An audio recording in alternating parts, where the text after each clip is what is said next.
সুপ্রিয় দর্শক শ্রোতা মণ্ডলী, আসসালামু আলাইকুম। প্রতিদিনের কৃষি চ্যানেলের পক্ষ থেকে আরও একটি নতুন ভিডিওতে সকলকে শুভেচ্ছা ও স্বাগতম। সম্মানিত সুধী, গত পর্বে পটল চাষের সফলতার গল্প তুলে ধরেছিলাম আপনাদের সামনে। আজকের ভিডিওতে পটল চাষের পদ্ধতি, সার প্রয়োগ এবং রোগবালাই নিয়ে আলোচনা করব আপনাদের সামনে। তো দেরি না করে শুরু করা যাক। আচ্ছা, আপনি এই যে 16 শতক জায়গা আপনি পটল চাষের জন্য সিলেক্ট করলেন, এই একেবারে আপনার জমি চাষ থেকে শুরু করে জমি চাষ দিয়েছিলেন কয়টা? জমি আমি মানে লাঙল দিয়া 2 দিন আর কি, এটা এক নাঙ্গল বলে 2 দিন আর কি আমি চাষ দিয়েছি আর কি। দুই দিন পর্যন্ত চাষ দিয়েছি লাঙ্গল দিয়ে সরাসরি? হ্যাঁ, লাঙ্গলে চাষ দিয়েছি। হ্যাঁ। আচ্ছা, এরপরে আপনি প্রথম থেকে শেষ পর্যন্ত সার কি সার ব্যবহার করছেন এখানে? আমি করেছি উবরি প্রয়োগ করছি, ডিএপি করছি, পরে সাথে ইউরিয়া, আর করছি থিওবিট করছিলাম আর কি। থিওবিটটা স্প্রে না, ওটা ইয়েতে দিয়েছিলাম, সারের সাথে ইউরিয়ার সাথে ব্যবহার করছিলাম। আর প্রথমে আমি প্রচুর জৈব সারের ব্যবহার করছি।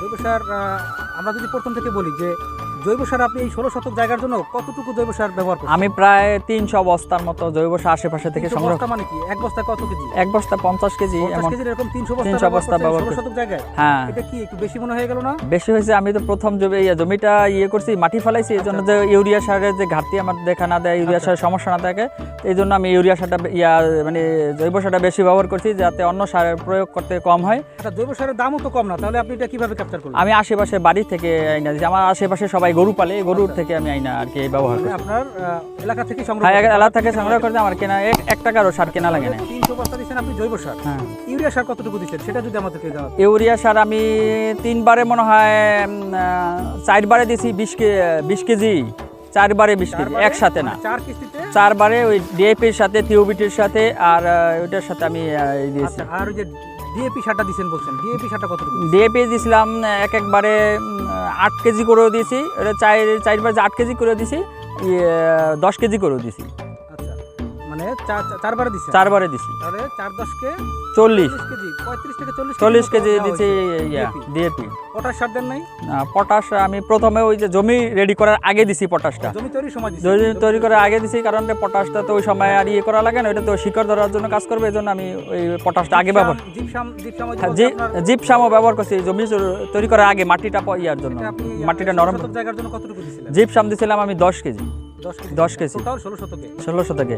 আর দশটা দিছি 2 বার ওই ইউরিয়ার সাথে, এই 10টা দিয়েছিলাম, 10টা দিয়েছিলাম 4 কেজি। টোটাল 16 শতক জায়গায় 4 কেজি। 10টা সাধারণত এত প্রয়োজন হয় না। 10টা 16 শতক আপনার 1 বিঘার জন্য আপনার 1.5 কেজি দিলেই চলে, ঠিক আছে? তো এই তো আপনার সারের ডোজ। হ্যাঁ, এই আমার সারের। আর এ পর্যন্ত আপনার কোনো রোগ বালাই দেখা দিছে বাগানে? না, আমার কোনো সমস্যা নাই আলহামদুলিল্লাহ, আমার খুব ভালো আছে, আমার সব দিক দিয়ে ভালো আছে। পটল তো দেখলাম আপনার মাঝে মাঝে অনেক পটল আছে, এই যে বেশ কিছু পটল দেখা যায়, তাই না? এই পটল আপনার কি কোনো ফল ছিদ্রকারী কোনো পোকা অ্যাটাক করছিল কিনা? ফল ছিদ্রকারী না, ফলের মাছি পোকা ওগুলোতে কিছু ডিস্টার্ব করে, এই জন্য আমি ফেরোমন ফাঁদ ব্যবহার করেছি। ফেরোমন ফাঁদ ব্যবহার করছেন না?